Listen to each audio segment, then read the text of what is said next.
தலைமை ஆசிரியர்கள் மற்றும் ஆசிரியர்களே, தமிழ்நாடு அரசு ஒவ்வொரு ஆண்டும் செப்டம்பர் 5ஆம் தேதி முன்னாள் குடியரசுத் தலைவர் டாக்டர் ராதாகிருஷ்ணன் அவர்களுடைய பிறந்த நாளில் தமிழக பள்ளிகளில் பணிபுரியக்கூடிய ஆசிரியர்கள் மற்றும் தலைமை ஆசிரியர்களுக்கு நல்லாசிரியர் விருது என்று சொல்லப்படுகின்ற டாக்டர் ராதாகிருஷ்ணன் விருது வழங்கி கௌரவிப்பார்கள். இந்த டாக்டர் ராதாகிருஷ்ணன் விருதிற்கு எமிஸ் வழியாக எவ்வாறு விண்ணப்பிப்பது என்பதை பற்றி இந்த காணொளியில் நாம் காணலாம். நண்பர்களே, இந்த டாக்டர் ராதாகிருஷ்ணன் விருதிற்கு விண்ணப்பிப்பதற்கு அலைபேசி அல்லது கணினி வழியாக விண்ணப்பிக்கலாம். ஆனால் நீங்கள் கணினி வழியாக விண்ணப்பித்தலே சிறந்தது. ஏனென்றால் இந்த விருதிற்கு பல்வேறு வகையான சான்றிதழ்கள் மற்றும் கோப்புகள் நாம் பதிவேற்றம் செய்வது போல் இருக்கும். அதனால் நீங்கள் கணினி வழியாகவே விண்ணப்பித்துக் கொள்ளுங்கள். நண்பர்களே, உங்களுடைய கணினியில் கூகுள் குரோமை தெரிந்து கொள்ளுங்கள். அதில் தேடும் இடத்தில் EMIS என்று தட்டச்சு செய்துட்டு தேட ஆரம்பிங்க. தற்போது emis.tnschools.gov.in அப்படின்ற ஒரு இணையதள முகவரி உங்களுக்கு காட்டப்படும். அந்த இணையதளத்தை தெரிந்து கொள்ளுங்கள். இங்கு முதலாவதாக பயனாளர் பெயர் அப்படின்ற இடத்துல ஒவ்வொரு ஆசிரியருக்கும் தனிப்பட்ட எமிஸ் 8 இலக்க அடையாள எண்ணை இங்கு பதிவு செய்து கொள்ளுங்கள்.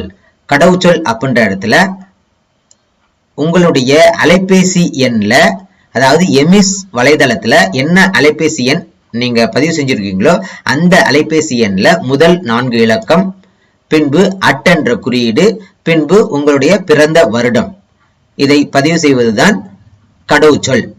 பின்பு கீழே லாகின் அப்படின்னு இருக்கும், அதை அழுத்துங்க. இங்கு மேல பாத்தீங்கன்னா my profile, DBT, admin, activity அப்படின்னு 4வதா இருக்கும், அதை அழுத்துங்க. இதுல அதர்ஸ் அப்படின்னு இருக்கும், அது கீழே 3வதாக டாக்டர் ராதாகிருஷ்ணன் அவார்ட் அப்ளிகேஷன் அப்படின்னு இருக்கும், அதை தேர்ந்தெடுங்க.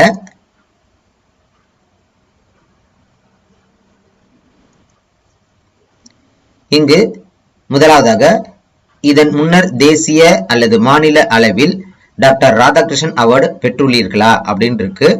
இதுக்கு இங்க அழுத்திட்டு நீங்க பெற்றிருந்தீங்கன்னா ஆம்னு கொடுக்கணும். ஆம்னா உங்களுக்கு இந்த அப்ளிகேஷன் உங்களுக்கு வியூ ஆகாது, காட்டப்படாது. இல்லை என்று கொடுத்தால் மட்டுமே உங்களுக்கு இந்த அப்ளிகேஷன் ஆனது உங்களுக்கு திறக்கப்படும். அடுத்து கீழே பார்த்தீங்க அப்படின்னா பணியிலிருந்து ஓய்வு பெறும் நாள் அது உங்களுக்கு கொடுக்கப்பட்டிருக்கும். அது சரியாக இருக்கா என்பதை உறுதி செஞ்சுட்டு சப்மிட் கொடுங்க.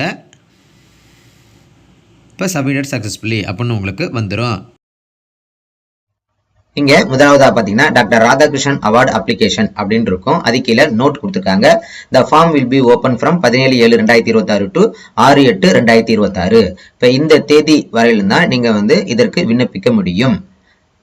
After the end date, the form cannot be edited. அதுக்கப்புறம் நீங்க எடிட் பண்ண முடியாது அப்படின்னு சொல்லியிருக்காங்க. முதல்ல பர்சனல் டீடைல்ஸ் அதை தேர்வு செய்யுங்க. இதுல முதலாவதாக upload the recent passport size photo. இப்ப இங்க பாத்தீங்கன்னா உங்களுக்கு சிவப்பு நட்சத்திர குறியீடு இருக்கும். இந்த சிவப்பு நட்சத்திர குறியீடு எங்கெல்லாம் இருக்கோ அதை நீங்க கண்டிப்பாக பூர்த்தி செய்தாக வேண்டும். அதற்காக இந்த நட்சத்திர குறியீடு கொடுத்திருக்காங்க. அதுக்கு அடுத்தது இப்போ உங்களுடைய புகைப்படத்தை நீங்க இங்க பதிவேற்றம் செய்து கொள்ளுங்கள். அந்த புகைப்படமானது upload file type JPEG, JPG, PNG, maximum file size 15 MB அதுக்குள்ள இருக்கலாம்.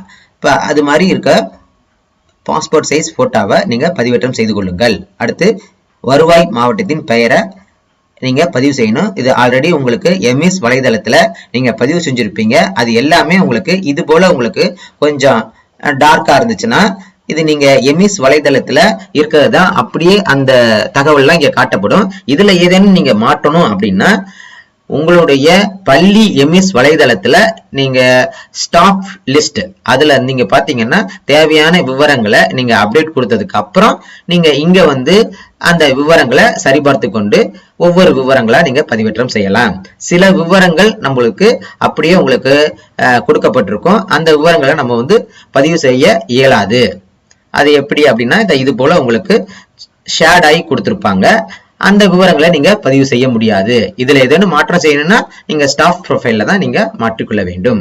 அதுக்கு அடுத்தது கல்வி மாவட்டத்தின் பெயர், ஆசிரியர் பெயர், அடுத்து ஆசிரியரின் பெயர் முன்னொட்டு திரு, திருமதி, செல்வி, இதை தேர்வு செய்து கொள்ள வேண்டும். அடுத்து ஆசிரியர் பெயர் தமிழில் அதை பதிவு செய்ய வேண்டும். அதற்கு அடுத்தது MSID, இது எல்லாமே உங்களுக்கு அப்படியே கொடுக்கப்பட்டிருக்கும். அடுத்து பிறந்த தேதி, இனம், தந்தை அல்லது கணவர் பெயர், இதெல்லாம் உங்களுக்கு மாற்ற முடியாது. இங்க மாற்ற முடியாது. மாற்றணும் அப்படின்னா நீங்க ஸ்டாஃப் லிஸ்ட்ல தான் நீங்க மாற்றிக்கொள்ள வேண்டும். அடுத்தது ஆசிரியரின் தன் குறிப்பு 250 வார்த்தைகளுக்கு மிகாமல். இங்க உங்களுடைய தன் குறிப்பை 250 வார்த்தைகளுக்கு மிகாமல நீங்க இந்த இடத்துல பதிவு செய்து கொள்ள வேண்டும். பின்பு இங்க ஆங்கிலத்திலேயோ அல்லது தமிழ்லையோ நீங்க பதிவு செய்து கொள்ளலாம். பின்பு சப்மிட் செக்ஷன் அப்படின்னு இருக்கும், அதை அழுத்துங்க. இப்ப ரெஸ்பான்சஸ் சேவ்டு சக்சஸ்ஃபுல்லி அப்படின்னு உங்களுக்கு வந்துருச்சு. அடுத்தது ரெண்டாவதா உங்களுக்கு திறக்கப்பட்டிருக்கு, அதாவது ஸ்கூல் டீடைல்ஸ். இதுவும் உங்களுக்கு சில தகவல் தான் உங்களுக்கு இங்க கொடுக்கற மாதிரி இருக்கும். மீதி எல்லா தகவலுமே அப்படியே இதுல பூர்த்தியாகி இருக்கும். முதலாவதாக ஆசிரியர் பணிபுரியும் பள்ளியின் பெயர், தெரு மற்றும் ஊர் பெயர், கிராமம், வட்டாரம், மாவட்டம், அஞ்சல் குறியீட்டு எண், இது எல்லாமே உங்களுக்கு அப்படியே கொடுக்கப்பட்டிருக்கு. அதுக்கு அடுத்தது ஆசிரியர் பணிபுரியும் பள்ளியின் பெயர் தமிழில், இதை நம்ம பதிவு செய்ய வேண்டும். அடுத்து பள்ளியின் முழு முகவரி தமிழில், அதுவும் நம்ம பதிவு செய்ய வேண்டும்.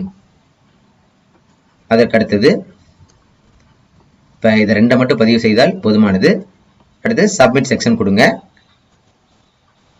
இப்ப ரெஸ்பான்ஸ் சேவ்டு சக்சஸ்ஃபுல்லி அப்படின்னு உங்களுக்கு வந்துருச்சு. அடுத்து மூன்றாவதாக டீச்சர்ஸ் குவாலிஃபிகேஷன். இதுல பொது கல்வி தகுதி அப்படின்னு கொடுத்துட்டு, இப்ப நான் இடைநிலை ஆசிரியரா இருக்கேன். இந்த பொது கல்வி தகுதியில 10th 12th அதை ரெண்டையும் இங்க பதிவு செஞ்சுட்டு, தொழிற்கல்வி தகுதி அப்படின்ற இடத்துல நீங்க DTED அதை நீங்க பதிவு செய்து கொள்ள வேண்டும். இப்போ பட்டதாரி ஆசிரியரா இருந்தீங்க அப்படின்னா பொது கல்வி தகுதியில 10th 12th டிகிரி அதை நீங்க இங்க போட்டுறணும். தொழிற்கல்வி தகுதியில B.Ed இங்க பதிவு செய்து கொள்ள வேண்டும். இப்போ நீங்க மற்ற டிகிரி, அதாவது நீங்க இன்சென்டிவ் வாங்கியிருப்பீங்க, அதுக்காக நீங்க டிகிரி படிச்சிருந்தீங்க அப்படின்னா அதுல பிற தகுதிகள்ல நீங்க பதிவு செய்து கொள்ளலாம். இப்ப இங்க பாத்தீங்கன்னா பொது கல்வி தகுதியை மட்டும் நீங்க கண்டிப்பாக பூர்த்தி செய்யணும், மற்றதெல்லாம் நீங்க பூர்த்தி செய்யணும்னு கட்டாயம் கிடையாது. இப்ப பொது கல்வி தகுதி மட்டும் நீங்க ஒரு பட்டதாரி ஆசிரியர் போடணும் அப்படின்னா 10th 12th டிகிரி அப்புறம் B.Ed இதை நீங்க போட்டுக்கலாம். அதே போல பொது கல்வி தகுதி இடைநிலை ஆசிரியர்களுக்கு 10th 12th டீச்சர் ட்ரைனிங், அதாவது DTED அதை இங்க பதிவு செய்து கொள்ளலாம். மீதி எல்லாமே உங்களுக்கு கண்டிப்பாக பதிவு செய்ய வேண்டும் அப்படின்றது உங்களுக்கு கட்டாயம் இல்லை. பிற தகுதிகளில் என்ன கொடுக்கலாம் அப்படின்னா, நீங்க இன்சென்டிவ்காக என்னென்ன டிகிரிலாம் நீங்க படிச்சீங்களோ, அல்லது நீங்க இந்த பொது கல்வி தகுதி, தொழிற்கல்வி தகுதி இதை விட்டுட்டு மீதி என்னென்னலாம் நீங்க டிகிரி படிச்சிருக்கீங்களோ அது எல்லாத்தையுமே நீங்க இங்க உங்களுக்கு காட்டப்படலாம். அதுல இப்ப புதிதாக ஆசிரியர் தகுதி தேர்வு TET அதை நீங்க முடிச்சிருந்தா கூட அதை கூட நீங்க பிற தகுதிகளில் நீங்க காட்டிக்கொள்ளலாம். இப்ப பிற தகுதிகளில் நான் ஆசிரியர் தகுதி தேர்வு முடிச்சிருக்கேன், அதை நான் இங்க காட்டணும். எப்படி அப்படின்னு பார்த்தீங்கன்னா, பிற தகுதிகள் அப்படின்றதுல TET பேப்பர் 1 பாஸ்டு அப்படின்னு நீங்க கொடுத்துட்டு கீழே அப்லோட் டாக்குமெண்ட் அப்படின்னு இருக்கும். இப்ப அதை நீங்க அதை பாஸ் பண்ண அந்த சான்றிதழை PDF வடிவில் மாற்றி நீங்க வச்சிருக்கணும். அந்த PDF ஃபைல் ஆனது மேக்சிமம் 15 MB இருக்க மாதிரி நீங்க மாற்றி வைத்துக் கொள்ள வேண்டும். அதை நீங்க அப்லோட் பண்ண வேண்டும். அதுக்கு அடுத்தது இது போல உங்களுக்குரிய அனைத்து பட்டங்களையுமே, அதாவது டிகிரி எல்லாத்தையுமே நீங்க இந்த பிற தகுதிகளில் நீங்க பதிவு செய்து கொள்ளலாம். இப்ப ஆட் ரோ அப்படின்னு இருக்கு. இத அடுத்த ஒவ்வொரு தகுதிகளா நீங்க பதிவு செய்து அதற்குரிய டாக்குமெண்ட்டை அப்லோட் பண்ணிக்கங்க. இறுதியா சப்மிட் செக்ஷன் அப்படின்னு இருக்கும், அதை அழுத்துங்க. இப்ப ரெஸ்பான்ஸ் சேவ்டு சக்சஸ்ஃபுல்லி அப்படின்னு உங்களுக்கு காமிக்கப்படும். இப்ப ஒரு பகுதியில் இருக்கக்கூடிய அனைத்து விவரங்களுமே நீங்க பதிவு செஞ்சுட்டு அதுக்கப்புறம் நீங்க சப்மிட் பண்ணீங்கன்னா தான் அது சப்மிட் ஆகும். நீங்க பாதியை மட்டும் நீங்க பூர்த்தி செஞ்சுட்டு சப்மிட் கொடுத்தீங்கன்னா சப்மிட் ஆகாது. ஒரு பகுதியில் இருக்கக்கூடிய அனைத்து விவரங்களையுமே நீங்க பதிவு செஞ்சு முடிச்சதுக்கு அப்புறம் தான் நீங்க இத பதிவேற்றம் செய்ய முடியும். சர்வீஸ் ரெக்கார்ட், பணியிலிருந்து ஓய்வு பெறும் நாள், இது உங்களுக்கு கொடுக்கப்பட்டிருக்கும். அடுத்து ஆசிரியராக பணியில் சேர்ந்த நாள், அது உங்களுக்கு கொடுக்கப்பட்டிருக்கும். அதுக்கு அடுத்தது கல்வி பணிகாலம், வகுப்பறையில் மாணவர்களுக்கு கல்வி கற்பித்த நாட்கள் மட்டுமே கணக்கில் எடுத்துக்கொள்ளப்பட வேண்டும் அப்படின்னு கொடுத்துருக்காங்க. இது கண்டிப்பா நீங்க பதிவு செய்யணும். நீங்க மொத்தம் எத்தனை ஆண்டுகள் நீங்க வகுப்பறையில பாடம் கற்பிச்சிங்க அப்படின்றத நீங்க ஒவ்வொரு ஆண்டும் நீங்க தனியாக குறித்து பின்பு அனைத்து ஆண்டுகளையும் நீங்க அதை எல்லாத்தையுமே கூட்டி கல்வி கற்பித்த நாட்களை மட்டும், அதாவது இதுல லீவு எதுவுமே உங்களுக்கு வராது. CL, ML இது போல எந்த ஒரு விடுமுறை நாட்களும் வராது. வகுப்பறையில நீங்க எத்தனை நாள் பாடம் எடுத்திருக்கீங்க அந்த நாளை மட்டும் கணக்கிட்டு மொத்தமாக நீங்க உங்களுடைய பணி அனுபவம் எத்தனை ஆண்டுகள் இருக்கோ அத்தனை ஆண்டுகளுக்கும் கல்வி கற்பித்த நாட்களை கணக்கிட்டு இந்த இடத்துல பதிவு செய்து கொள்ளுங்கள். அடுத்து கல்வி பணிகாலத்தில் கல்வி கற்பித்த நாட்களின் பதிவுகள் விவரம் அப்படின்னு இருக்கு. இப்ப நீங்க மேல இந்த இடத்துல மொத்த கல்வி கற்பித்த நாட்கள் நீங்க போட்டிருப்பீங்க. அந்த நாட்கள் நீங்க பல்வேறு பள்ளிகள்ல பணிபுரிஞ்சிருப்பீங்க அல்லது ஒரே பள்ளிகள்ல பணிபுரிஞ்சிருப்பீங்க. இது போல கூடுமானவரை நீங்க பல்வேறு பள்ளிகள்ல பணிபுரிஞ்சிருப்பீங்க. அப்படி பணிபுரிஞ்சிங்க அப்படின்னா ஒவ்வொரு பள்ளியிலையும் நீங்க என்னைக்கு பாடம் எடுத்தீங்க, அப்புறம் என்னைக்கு அந்த பள்ளியில இருந்து ரிலீவ் ஆனீங்க, அதை நீங்க இங்க விவரங்களை எல்லாத்தையுமே பதிவு செய்யற மாதிரி இருக்கும். முதல்ல நீங்க எந்த பள்ளியில சேர்ந்தீங்களோ அந்த பள்ளியுடைய யூடைஸ் கோடு அந்த எண்ணை இங்க பதிவு செய்யணும். பதிவு செஞ்சீங்கன்னா கீழே உங்களுக்கு ஸ்கூல் நேம் காட்டப்படும். அதுக்கப்புறம் ஆசிரியரின் பதவி, அந்த பள்ளியில நீங்க என்ன எந்த ஆசிரியரா பணிபுரிஞ்சிங்க அவருடைய பதவியின் பெயரை இந்த இடத்துல பதிவு செய்து கொள்ளுங்கள். பின்பு அந்த பள்ளியில வகுப்பறையில் கல்வி கற்பித்த நாட்கள் மொத்த கால அளவு, நாள், மாதம், ஆண்டு. இப்ப முதல்ல நீங்க எப்போ நீங்க ஜாயின் பண்ணீங்களோ அந்த தேதி, அதுதான் ஃப்ரம். அதுக்கப்புறம் டு, அந்த பள்ளியில இருந்து நீங்க என்னைக்கு ரிலீவ் ஆனீங்களோ அந்த தேதி, இது எல்லாமே உங்களுக்கு இந்த இடத்துல பதிவு செய்யணும். இப்ப இந்த விவரங்களை நீங்க ஏதேனும் நீங்க தவறா பதிவு பண்ணிட்டீங்க, இப்ப அந்த பள்ளியோட விவரங்களை முழுவதும் நீங்க நீக்கணும் அப்படின்னா இங்க பாத்தீங்கன்னா டெலிட் குறியீடு இருக்கும், அதை அழித்திட்டு நீக்கிக் கொள்ளலாம். இப்ப இது போல நீங்க எந்தெந்த பள்ளிகள்ல பணிபுரிஞ்சீங்களோ அனைத்து பள்ளிகள் விவரங்களையும் நீங்க இங்கே கொடுக்கப்பட வேண்டும். இப்போ ஒவ்வொரு பள்ளியா நீங்க சேர்க்கணும் அப்படின்னா ஆட் ரோ இதை அழுத்தினீங்க அப்படின்னா உங்களுக்குரிய கட்டங்கள் காட்டப்படும். அதில் இருக்கக்கூடிய விவரங்கள் நீங்க பதிவு செய்து கொள்ளுங்கள். அடுத்து கடந்த 5 ஆண்டுகளில் ஆசிரியர் வருகை புரிந்த நாட்களின் சதவீதம். இது உங்களுடைய சர்வீஸ் ரெஜிஸ்டர், அதை பார்த்து நீங்க இந்த நாட்களின் விவரங்களை நீங்க பதிவு செய்ய வேண்டும். இதுல கல்வி ஆண்டு 2021-22, இதுல வேலை நாட்கள், வருகை நாட்கள், நீங்க எத்தனை நாள் வருகை புரிஞ்சீங்களோ அந்த நாளை நீங்க பதிவு செஞ்சீங்கன்னாவே உங்களுக்கு வருகை சதவீதம் உங்களுக்கு தானாக காட்டப்படும். அடுத்து இதே போல 2022, 2023, 2023-24, 2024-25, 2025-26 இந்த 5 கல்வி ஆண்டுகளுக்கும் வேலை நாட்கள், வருகை நாட்கள் இதை நீங்க பதிவு செய்து கொள்ளுங்கள். அடுத்து கடந்த 5 ஆண்டுகளில் ஆசிரியர் கற்பிக்கும் வகுப்புகள் விவரம். இதுல 2021-22 அதுல நீங்க எந்த வகுப்பு கற்பிச்சீங்களோ அந்த வகுப்பை நீங்க தேர்ந்தெடுக்கணும். இதை அழுத்திட்டு இந்த கட்டத்தை நீங்க தேர்வு செய்து கொள்ளலாம். ஒன்றுக்கு மேற்பட்ட வகுப்புகள் நீங்க கற்பிச்சீங்கன்னா ஒவ்வொரு கட்டத்தையுமே இது போல நீங்க வகுப்புகளை தேர்வு செய்து கொள்ளலாம்.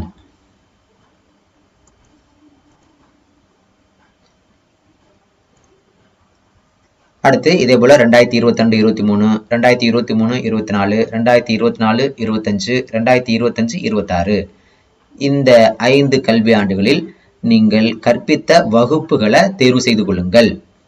பின்பு சப்மிட் செக்ஷன் அப்படின்னு இருக்கும், அதை அழுத்துங்க. ரெஸ்பான்சஸ் சேவ்டு சக்சஸ்ஃபுல்லி அப்படின்னு உங்களுக்கு வந்துருச்சு. நண்பர்களே, இப்ப இதுவரையிலும் நம்ம personal details, school details, teachers qualification, service records, இப்ப இந்த 4 விவரங்களை பார்த்தோம். இந்த 4 விவரங்கள்ல ஏதாவது ஒரு குறிப்பிட்ட விவரங்களை மட்டும்தான் நம்ம பதிவு செஞ்சிருப்போம். அதுல டாக்குமெண்ட் குறைவா தான் நம்ம பதிவேற்றம் செஞ்சிருப்போம். ஆனா இனி வரக்கூடிய objective criteria, performance criteria, supporting documents இந்த 3 விவரங்கள்ல அனைத்துமே நம்ம பதிவேற்றம் செய்யணும். ஒவ்வொரு விவரத்திற்குமே நம்ம வந்து PDF நம்ம கண்டிப்பா பதிவேற்றம் செய்யணும். வீடியோ கேட்டிருப்பாங்க, வீடியோ நம்ம வந்து கண்டிப்பா பதிவேற்றம் செய்யணும் அப்படின்றது கட்டாயம் இல்லை. ஆனா கண்டிப்பா அதற்கான சான்றிதழ்கள் விவரங்களை PDF வடிவில் நம்ம பதிவேற்றம் செய்யணும். சரி, இந்த 3 தான் மிக மிக உங்களுக்கு முக்கியமானது. இந்த விவரங்கள் அடிப்படையில தான் இந்த விருதுக்கு நம்மளுடைய பெயரை பரிந்துரை செய்வாங்க. சரி, அதுல முதலாவதாக அப்ஜெக்டிவ் கிரைட்டீரியா. இதுல ஆசிரியர் பெற்ற பயிற்சிகள் விவரம், ஆஃப்லைன் ஆன்லைன். இதுல நீங்க என்னென்ன பயிற்சி நீங்க பெற்றிருக்கீங்களோ அந்த விவரங்கள், இது எல்லாமே உங்களுக்கு சர்டிபிகேட் இருக்கணும். அந்த சர்டிபிகேட்டை நீங்க இங்க பதிவேற்றம் செய்யணும். முதல்ல பயிற்சியின் பெயர் இங்க பதிவு செஞ்சுக்கணும்.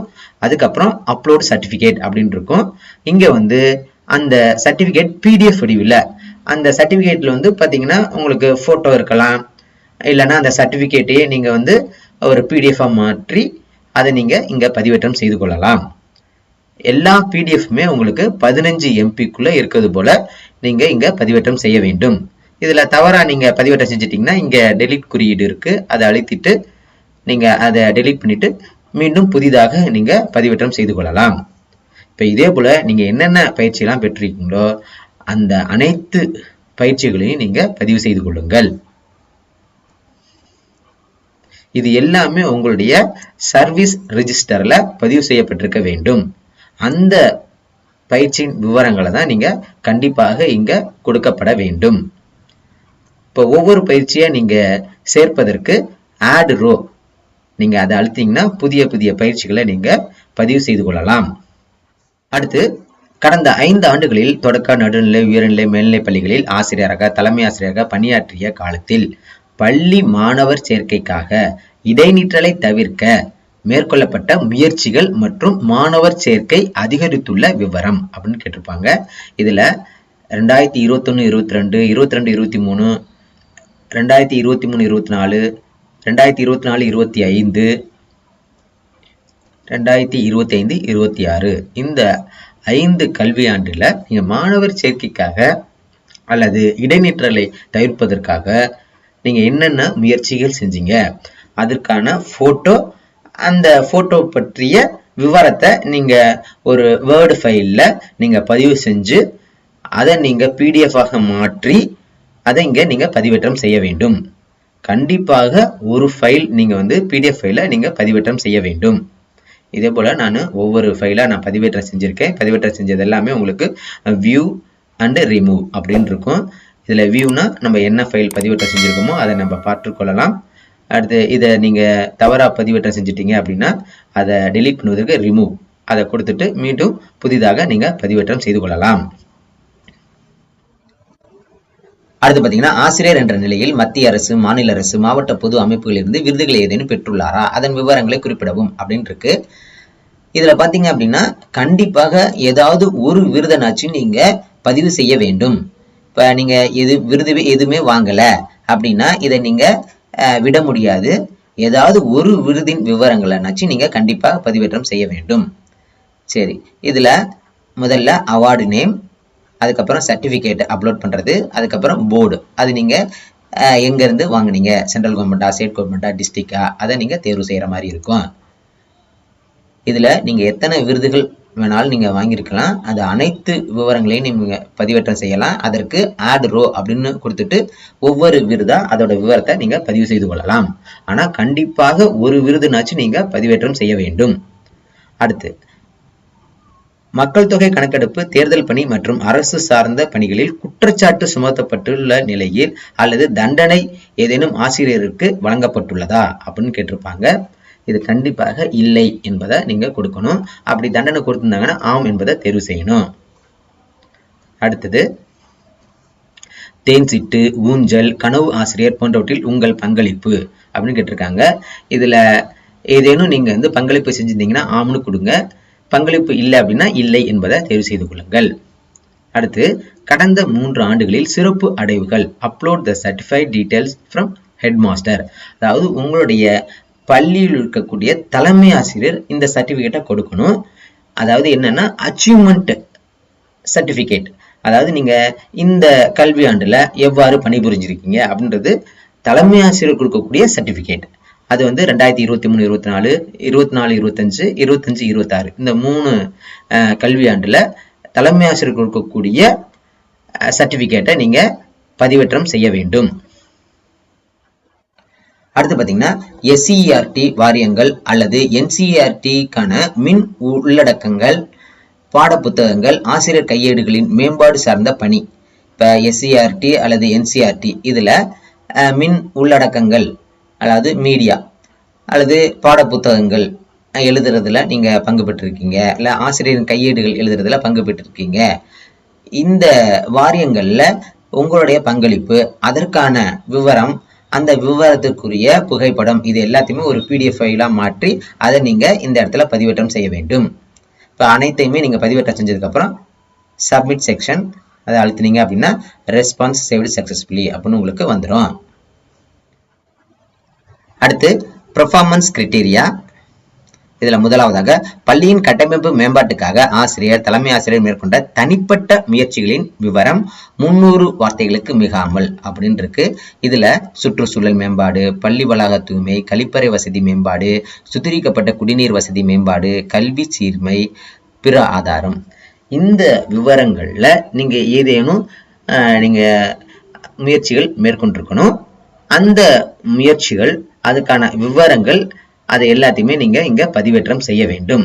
இது வந்து PDF ஃபைலா நீங்க பதிவேற்றம் செய்யணும். நீங்க எந்த ஒரு PDF ஃபைல் நீங்க பதிவேற்றம் செய்தாலும் அதுல கண்டிப்பாக போட்டோ இருக்கணும். அடுத்து பாத்தீங்கன்னா அப்லோட் வீடியோ அப்படின்னு இருக்கு. இது வந்து உங்களுக்கு ஆப்ஷனல் தான். இதை கண்டிப்பாக பதிவேற்றம் செய்யணும்னு கட்டாயம் இல்லை. ஆனா நீங்க பதிவேற்றம் செய்யணும்னா அந்த வீடியோட ஃபைல் சைஸ் வந்து 120 MB இருக்கலாம். நான் வந்து டாக்குமெண்ட் மட்டும் தான் பதிவேற்றம் செஞ்சிருக்கேன், வீடியோ பதிவேற்றம் செய்யல.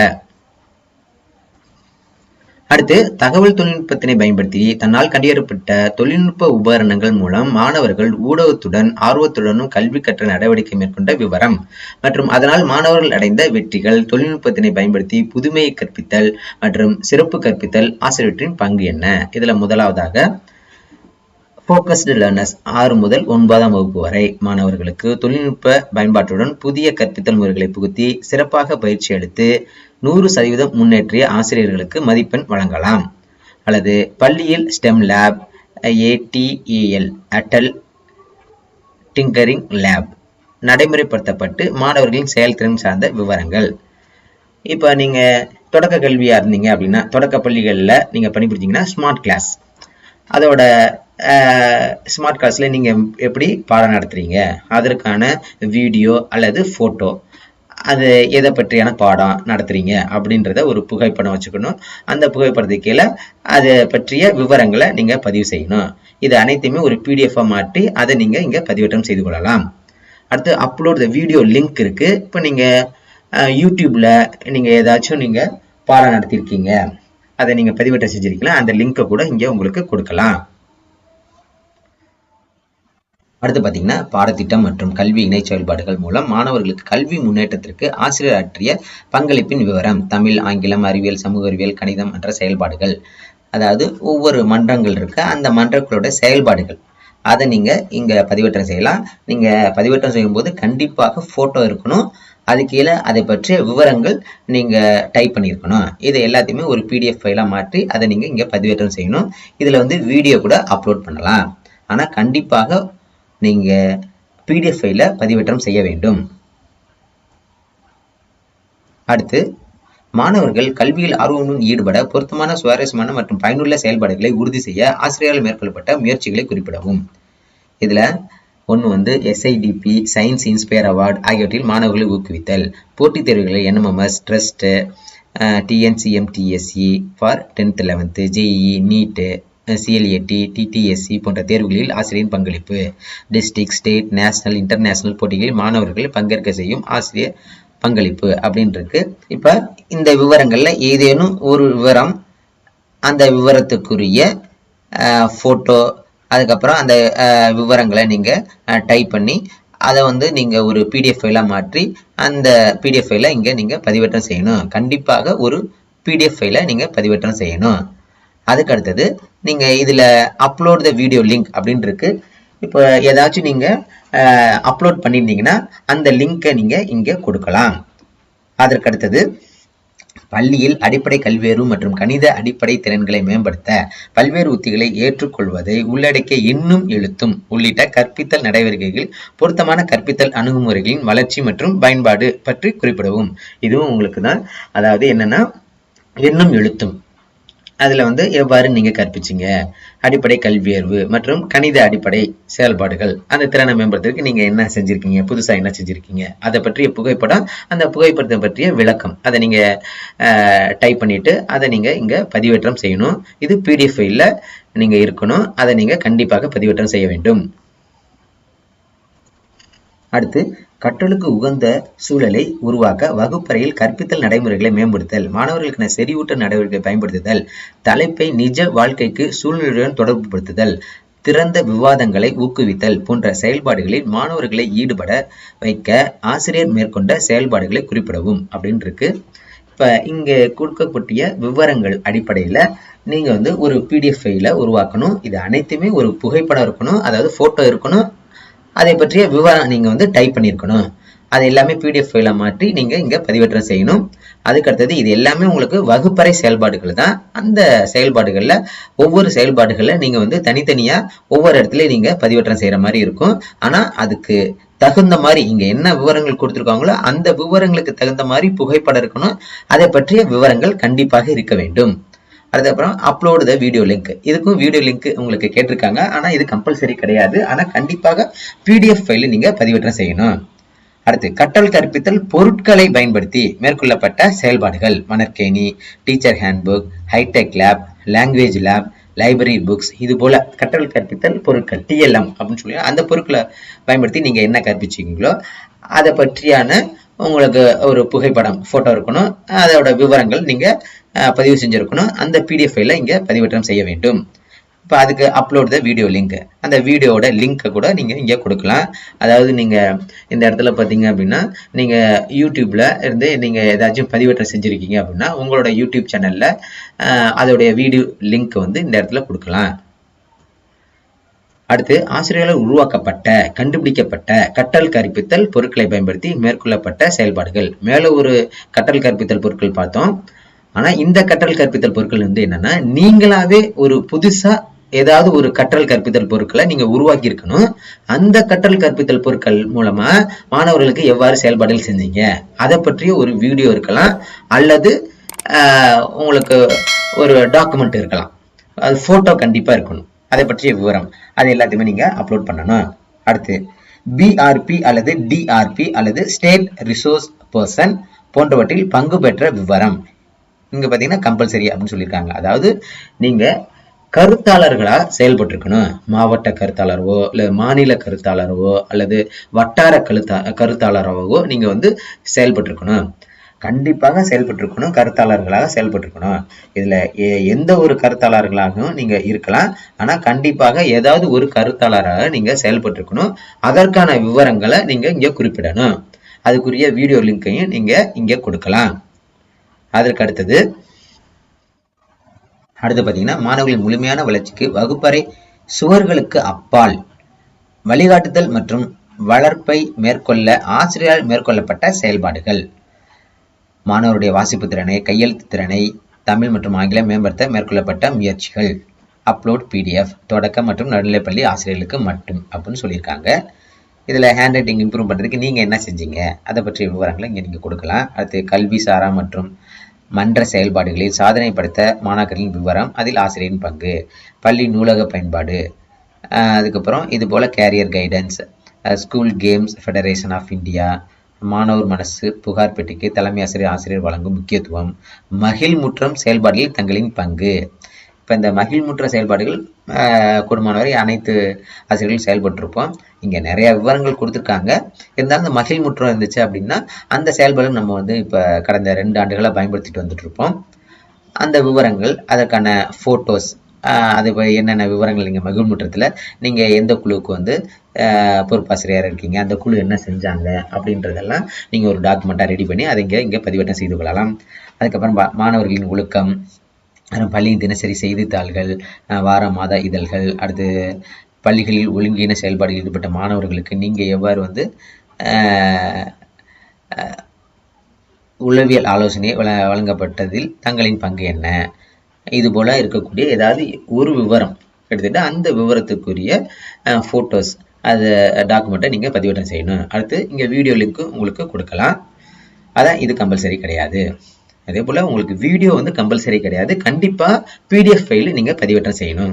அடுத்து கூடுதல் மற்றும் இணை பாடத்திட்ட செயல்பாடுகள் ஏற்பட்ட தாக்கத்தை குறிப்பிடவும். Annual day, debate, quiz competition, இதில் ஏதாவது ஒன்று. ஆனுவல் டே கண்டிப்பாக எல்லா பள்ளிகளையுமே நம்ம கொண்டாடி இருப்போம். அதில் நீங்கள் உங்களுடைய பங்கு என்ன, அதை பற்றி நீங்கள் வந்து ஒரு ஃபோட்டோஸ் ப்ளஸ் அதோடைய விவரங்களை நீங்கள் டைப் பண்ணியிருக்கணும். அதை வந்து பிடிஎஃப் ஃபைலில் நீங்கள் பதிவேற்றம் செய்யணும். வீடியோவும் நீங்கள் வந்து பதிவேற்றம் செய்யலாம். அது லிங்காக தான் பதிவேற்றம் செய்யணும். அடுத்து பார்த்தீங்கன்னா, குழந்தைகளிடையே சமூக விழிப்புணர்வை ஏற்படுத்துவதற்கு ஆசிரியர் செய்த பணி குறிப்பாக ஊட்டச்சத்து, கழிப்பறை, மாதவிடாய் சுகாதாரம், குழந்தை திருமணம் மற்றும் சிறப்பு கவனம் தேவைப்படும் குழந்தைகளை மேம்படுத்தல் போன்ற சமூக உணவு பிரச்சனைகள். இதில் முதலாவதாக போதைப் பொருள் தடுப்பு விழிப்புணர்வு, ஆன்டி ட்ரக். அது மாணவர்கள் நலன் கருதி தங்கள் பள்ளிகளில் சிறப்பு மருத்துவ முகாம் நடத்தப்பட்ட விவரம். இதில் ஏதாவது ஒரு விவரம், அந்த விவரத்தை நீங்கள் இங்கே பதிவேற்றம் செய்யணும். அடுத்து சமூகத்தில் பங்குதாரர்களை திரட்டி பள்ளி மேலாண்மை குழு, சமூக தணிக்கை மற்றும் பெற்றோர்கள் மூலம் வளங்களை திரட்டுதல் போன்ற பல்வேறு பள்ளி மேம்பாட்டு நடவடிக்கைகளில் அவர்களை அர்த்தமுள்ள முறையில் ஈடுபடுத்துதல். பழைய மாணவர்கள் பள்ளி பங்களிப்பு செய்த உட்கட்டமைப்பு வசதிகள், கணினிகள், புத்தகங்கள் போன்றவர்களை பெறுதல். இவற்றை மேற்கொள்ளப்பட்ட செயல்பாடையும் குறிப்பிடுக. NSNOP அப்படின்னு சொல்லுவாங்க. நம்ம ஸ்கூல் நம்ம ஊர் பள்ளி அப்படின்னு சொல்லுவாங்க. அந்த திட்டத்தில் நீங்கள் ஏதாவது செஞ்சுருக்கீங்க அப்படின்னா அதோட விவரத்தை நீங்கள் இங்கே பதிவேற்றம் செய்யணும். அடுத்து தேசிய ஒருமைப்பாட்டை ஊக்குவிக்க ஆசிரியர்கள் மேற்கொள்ளப்பட்ட செயல்பாடுகள். NSS, NCC, scout, JRC, eco club, health club, red ribbon club, anti drug club. இதில் ஏதாவது ஒரு கிளப் உங்கள் பள்ளிக்கூடத்தில் இருக்கணும். அதை பற்றிய விவரங்களை நீங்கள் பதிவேற்றம் செய்யணும். PTA, SMC மற்றும் கிராம சபை கூட்டத்தில் ஆசிரியரின் பங்கு என்ன. இங்கே ஃபோட்டோ இருக்கணும். அந்த ஃபோட்டோவை பற்றிய விவரங்கள் டைப் பண்ணியிருக்கணும். அந்த ஃபைலை PDF ஃபைலாக மாற்றி இங்கே நீங்கள் பதிவேற்றம் செய்யணும். இப்போ அனைத்தையுமே பதிவேற்றம் செஞ்சுட்டுக்கு சப்மிட் செக்ஷன் கொடுங்க. ரெஸ்பான்சஸ் சேவ்டு சக்ஸஸ்ஃபுல்லி அப்படின்னு உங்களுக்கு வந்துருச்சு.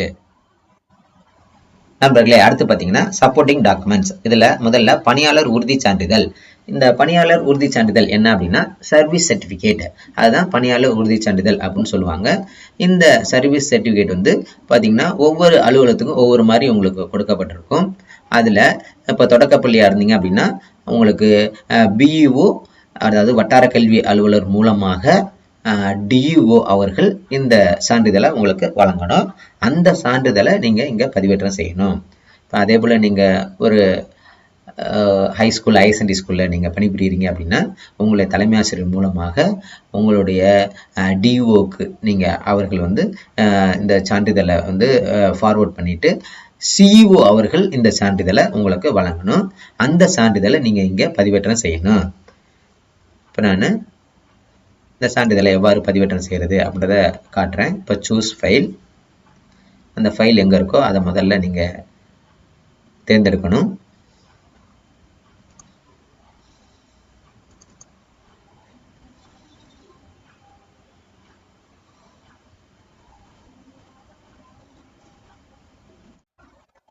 இப்போ அந்த ஃபைலை தேர்ந்தெடுத்துட்டு ஓப்பன் கொடுங்க. இப்போ ஃபைலானது அப்லோட் ஆகுது. இதே போல் தான் எல்லா ஃபைலும் உங்களுக்கு அப்லோட் ஆகும். இப்போ மேற்கொண்ட அனைத்து தகவலையும் நான் வந்து ஏற்கனவே பதிவேற்றம் செஞ்சுட்டேன். அதனால் எல்லாமே உங்களுக்கு வியூ ரிமூவ் அப்படின்னு காட்டப்படுச்சு. இப்போ இந்த சப்போர்ட்டிங் டாக்குமெண்ட்ஸ் மட்டும் உங்களுக்காக நான் புதிதாக நான் வந்து பதிவேற்றம் செய்கிறேன். இப்போ ஃபைல் அப்லோடட் சக்ஸஸ்ஃபுல்லி அப்படின்னு உங்களுக்கு வந்துருச்சு. இதில் பார்த்தீங்கன்னா வியூ ரிமூவ் அப்படின்னு இருக்குது. இப்போ வியூ அழுத்தினீங்க அப்படின்னா அந்த டாக்குமெண்ட்டை நீங்கள் பார்த்து கொள்ளலாம். பணியாளர் உறுதி சான்றிதழ்.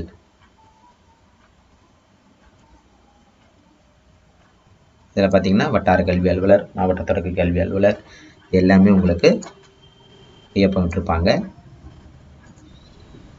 இப்போ இதே போல் மற்ற சான்றிதழ்களை நம்ம பதிவேற்றம் செய்யலாம். அடுத்து ஒழுங்கு நடவடிக்கை ஏதும் இல்லை என்பதற்கான சான்றிதழ்.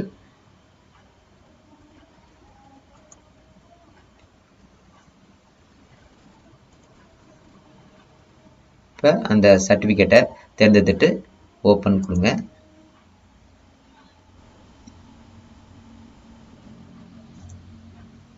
இப்போ ஃபைல் அப்லோடட் சக்ஸஸ்ஃபுல்லி அப்படின்னு உங்களுக்கு வந்துருச்சு. வியூ அதை அழுத்திட்டு இப்போ சரியான சர்டிஃபிகேட்டா அப்படின்னு நீங்கள் உறுதி செஞ்சுக்கோங்க. இப்போ இது வந்து பார்த்தீங்க அப்படின்னா இந்த ஒழுங்கு நடவடிக்கை சான்றிதழ் வந்து உங்களுடைய தொடக்க கல்வியாக இருந்தது அப்படின்னா பியூ வட்டார கல்வி அலுவலரை நீங்கள் வழங்கலாம். அதே பட்டதாரி ஆசிரியராக இருந்தாங்க அப்படின்னா டிஇஓ அவர்கள் வழங்கலாம். ஒழுங்கு நடவடிக்கை ஏதும் இல்லை என்பதற்கான சான்றிதழை வந்து ஹைஸ்கூல் ஹையர் செகண்டரி ஸ்கூலில் பணிபுரியக்கூடிய பட்டதாரி ஆசிரியர்கள் அவர்களுக்கு வந்து டிஇஓவை இந்த சான்றிதழை வழங்கலாம்.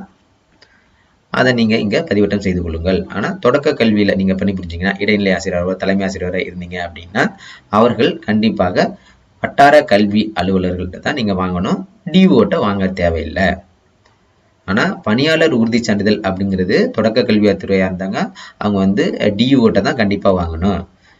பட்டதாரி ஆசிரியராக இருந்தாங்க அப்படின்னா சிஓட்ட தான் உங்களுக்கு வாங்கணும்.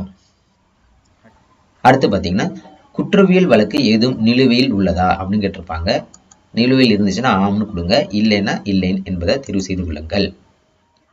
அடுத்து பார்த்தீங்கன்னா self declaration document upload by the teacher, அதாவது இந்த விண்ணப்பிக்கக்கூடிய ஆசிரியருடைய செல்ஃப் டிக்ளரேஷன். அதை வந்து நீங்கள் வந்து இந்த செல்ஃப் டிக்ளரேஷனை வந்து பார்த்தீங்கன்னா ஆன்லைனில் உங்களுக்கு நிறையா இருக்குது. அந்த ஆன்லைனில் ஏதாவது ஒரு செல்ஃப் டிக்ளரேஷனை எடுத்துகிட்டு அதை நீங்கள் பார்த்து புதிதாக நீங்கள் டைப் பண்ணிக்கோங்க. டைப் பண்ணிவிட்டு அதில் வந்து நீங்கள் வந்து கையெழுத்து போட்டு அந்த டாக்குமெண்ட்டை நீங்கள் இங்கே பதிவேற்றம் செய்தால் போதுமானது. அதிகாரிகள்கிட்ட நீங்கள் வந்து ஆஃபீஸர்ஸ்ட நீங்கள் வந்து இந்த சர்டிஃபிகேட்டில் கையெழுத்து வாங்கணும்னு அவசியம் இல்லை. நீங்கள் கொடுக்கக்கூடிய சர்டிஃபிகேட் தான். நீங்களே விண்ணப்பிக்கக்கூடிய அந்த ஆசிரியர் வந்து செல்ஃப் டிக்ளரேஷன் அந்த சர்டிஃபிகேட்டை இங்கே பதிவேற்றம் செய்யணும்.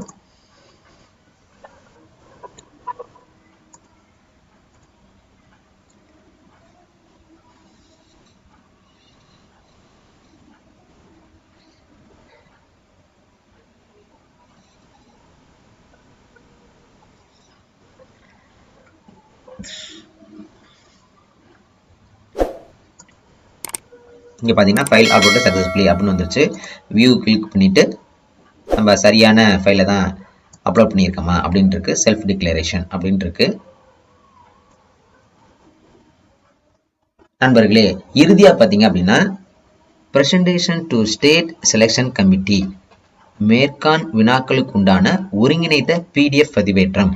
அதாவது இப்போ மேலே பார்த்தீங்க அப்படின்னா personal details, school details, teachers qualification, service records, இதில் எல்லாம் நீங்கள் என்னென்ன விவரங்கள்லாம் நீங்கள் பிடிஎஃப் வடிவில் பதிவேற்றம் செஞ்சுருக்கீங்களோ, service records, objective criteria, performance criteria, இதில் அனைத்து விவரங்களையும் நீங்கள் பிடிஎஃப் வடிவில் பதிவேற்றம் செஞ்சுருக்கீங்களோ, எந்தெந்த ரெக்கார்ட்லாம் நீங்கள் பிடிஎஃப் வடிவிலையோ அல்லது வீடியோ வடிவிலையோ பதிவேற்றம் செஞ்சுருப்பீங்க, அந்த அனைத்து விவரங்களையுமே மொத்தமாக ஒரே பிடிஎஃப் ஃபைலை நீங்கள் வந்து மாற்றி அந்த பிடிஎஃப் ஃபைலை வந்து நீங்கள் இங்கே பதிவேற்றம் செய்யணும். இந்த பிடிஎஃப் ஃபைல் தான் மிக மிக மிக முக்கியமானது.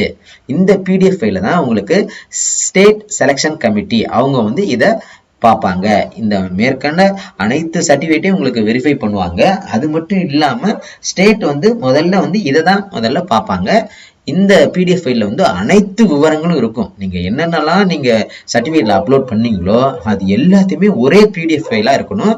இந்த பிடிஎஃப் ஃபைலில் வந்து பார்த்தீங்க அப்படின்னா இது எப்படி இருக்கணும் அப்படின்னா அனைத்து பிடிஎஃப் ஃபைலையுமே பார்த்தீங்கன்னா 3 செட்டு நம்ம வந்து கலர் பிரிண்ட் அவுட் போட்டுருணும். கலர் பிரிண்ட் அவுட்டாக போட்டு அந்த இது வந்து எப்படி இருக்கு அப்படின்றத நம்ம வந்து ஒரு மாடல் கூட உங்களுக்கு காட்டுறேன். அது வந்து ஒரு புக்லெட்டாக நம்ம ரெடி பண்ணணும். எல்லா சர்டிஃபிகேட் நம்ம எந்தெந்த சர்டிஃபிகேட்லாம் நம்ம அப்லோட் பண்ணணுமோ அனைத்து சர்டிஃபிகேட்டையும் ஒரு புக்லெட்டாக ரெடி பண்ணிவிட்டு அந்த புக்லெட்டில் வந்து பார்த்திங்கன்னா எல்லாத்தையும் எல்லா பக்கத்துலேயும் என்னென்ன சர்டிஃபிகேட்லாம் நீங்கள் வச்சுருக்கீங்களோ அதில் எல்லாத்தையுமே உங்களுடைய அதிகாரி, அதாவது பிஇஓ அல்லது உங்களுடைய டிஇஓ இவங்க எல்லாமே அதில் சைன் போட்டிருக்கணும். தேவையான இடத்துல, அதாவது சர்டிஃபிகேட்டாக இருந்தால் சர்டிஃபிகேட் இடத்துல அதில் வந்து ஒன்று வந்து தொடக்க கல்வியாக இருந்தால் பிஇஓ வட்டார கல்வியில் ஒரு சைன் போட்டுக்கணும். பட்டதாரி ஆசிரியராக இருந்தால் அப்படின்னா டிஇஓ அவர்கள் வந்து சைன் போட்டுக்கணும். அப்படி அந்த சைன் பண்ண காப்பி இதை வந்து எப்படி இருக்குன்னா 3 செட்டு வந்து நம்ம தயாரிக்கணும் அந்த புக்லெட்டு. அதுக்கப்புறம் கையெழுத்து போட்டதுக்கு அப்புறம் அந்த எல்லா டாக்குமெண்ட்டையும் நம்ம ஸ்கேன் பண்ணணும். ஸ்கேன் பண்ணி அந்த ஸ்கேன் பண்ணதான் நீங்க வந்து இந்த இடத்துல பதிவேற்றம் செய்யணும். இது வந்து உங்களுக்கு நிறைய உங்களுக்கு இருக்கும். இது எல்லாத்தையுமே நீங்க கம்ப்ரஸ் பண்ணிக்கணும். கம்ப்ரஸ் பண்ணி 15 MBக்குள்ள இருக்க மாதிரி நீங்க இந்த PDF ஃபைலை உருவாக்கிக்கணும். இது வந்து மேல நீங்க என்னென்ன டாக்குமெண்ட்லாம் சொல்லியிருக்கீங்களோ அந்த டாக்குமெண்ட்டுக்கான அதிகாரிகள்கிட்ட சைன் வாங்கியிருக்கணும். சைன் வாங்கினதை மட்டும்தான் நீங்க இங்க பதிவேற்றம், சைன் வாங்காததை நீங்க பதிவேற்றம் செய்யக்கூடாது. அது வந்து ஸ்டேட் செலக்ஷன் கமிட்டி வந்து அவங்க அதை பார்க்க மாட்டாங்க. ஒவ்வொரு பக்கத்துலையுமே நீங்க சைன் இருக்கணும். அதாவது முக்கியமான இடத்துல, அதாவது எந்த சர்டிபிகேட் இருக்கோ அந்த சர்டிபிகேட்ல கண்டிப்பா உங்களுடைய அதிகாரி சைன் போட்டுக்கணும். அப்படி சைன் போட்டிருந்தா மட்டும்தான் உங்களுக்கு வந்து இங்க பதிவேற்றம் செய்யணும். அப்ப அந்த டாக்குமெண்ட் எவ்வாறு இருக்கும் அப்படின்றத நான் இங்க காட்டுறேன். பார்த்தீங்கன்னா இறுதியா அந்த PDF வந்து எப்படி இருக்குன்னா RK அவார்டு ஃபைனல் PDF அப்படின்னு கொடுத்துருக்கேன். ராதாகிருஷ்ணன் அவார்டு. இப்போ அதை கிளிக் பண்றேன்.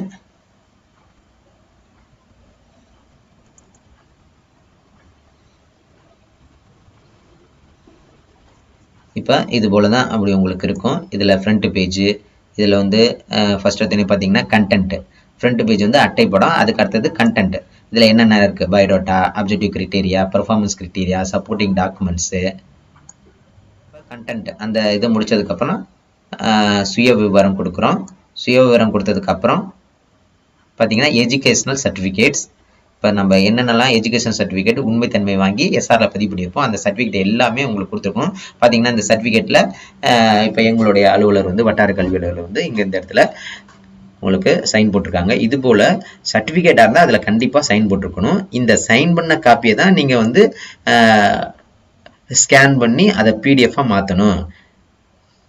இதுக்கு முன்னாடி நீங்க பதிவேற்றம் செஞ்சிருப்பீங்க. அங்கெல்லாம் வந்து நார்மலா நீங்க வந்து இந்த சர்டிபிகேட்டை மட்டும் நீங்க பதிவேற்றம் செஞ்சிருப்பீங்க.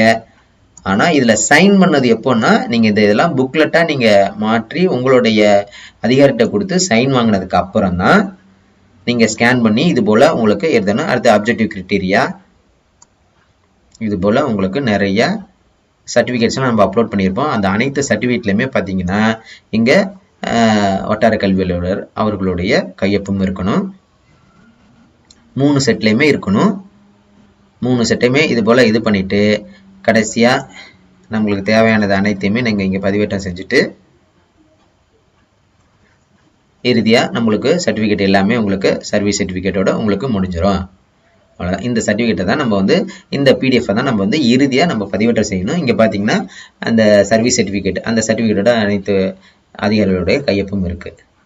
இப்போ இது போல தான் இந்த PDF தான் நம்ம வந்து 3 செட் உருவாக்கணும். இந்த 3 செட்லையுமே நம்ம வந்து கையொப்பம் வாங்கிக் கொள்ள வேண்டும். இப்போ பார்த்தீங்கன்னா இறுதியாக இந்த ஃபைனல் PDF நான் பதிவேற்றம் செய்கிறேன்.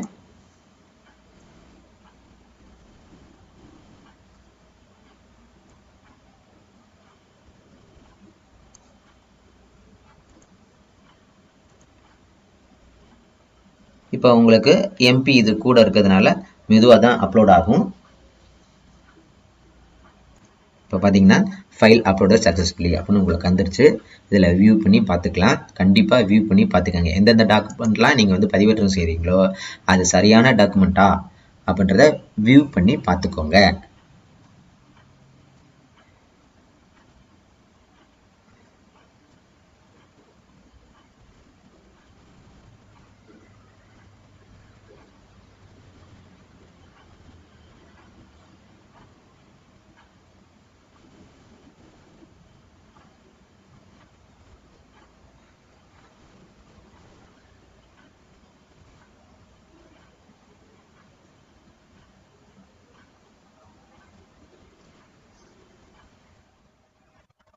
இப்போ இந்த ஃபைனல் PDF வந்து பதிவேற்றம் ஆயிடுச்சு. இப்போ அனைத்து டாக்குமெண்ட்டையும் நம்ம பதிவேற்றம் செஞ்சாச்சு.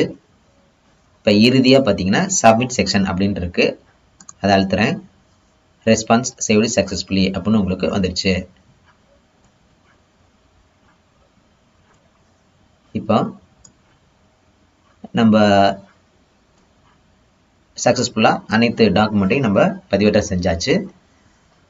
இப்போ இதில் கொடுத்துருக்காங்க 17/7/2026 இருந்து 6/8/2026 இந்த தேதி, அதாவது 6ஆம் தேதி 8வது மாதம் 2026 ஆகஸ்ட் 6ஆம் தேதிக்குள்ள நீங்கள் இதில் ஏதாச்சும் நீங்கள் மாற்றம் செய்யணும்னா நீங்கள் மாற்றிக்கொள்ளலாம்.